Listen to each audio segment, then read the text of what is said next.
அனைவருக்கும் அற்புதமான காலை வணக்கம். உங்களின் ஒருவன் பி சுரேஷ்குமார். தினமொரு திருக்குறள். இன்றைய திருக்குறள் அதிகாரம் வினை செயல் வகை. ஆங்கிலத்துல த மெத்தட் ஆஃப் ஆக்ஷன் சொல்லுவாங்க. குறள் வினையான் வினையாக்கி கோடல் நனைக்கவுள் யானையால் யானையாய் தற்று. குறள் எண் 678. குறளின் விளக்கம்: ஒரு செயலை மேற்கொள்ளும் போது அச்செயலை வைத்து மற்றொரு செயலை செய்து முடிப்பது எப்படி இருக்கும் என்றால், ஒரு யானையை வைத்து மற்றொரு யானையை பிடிப்பது போன்றதாகும் என்கிறார் வள்ளுவர்.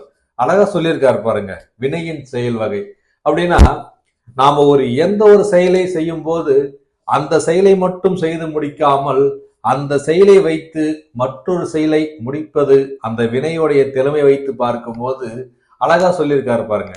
ஒரு யானையை வைத்து மற்றொரு யானை பிடிப்பது போன்றதாகும் என்பாங்க. ஒரே கல்ல ரெண்டு மாங்கான்னு சொல்லுவாங்க. நான் இந்த செயலே செஞ்சு போனேன், ஆனா அந்த செயலை முடிப்பதற்குள்ள மற்றொரு செயலை நான் முடித்தேன்னு சொல்லுவாங்க.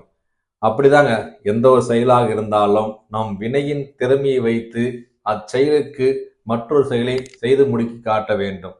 ஆகையால் இக்குறளை பின்பற்றி யாவரும் அதனை அறிவோம்.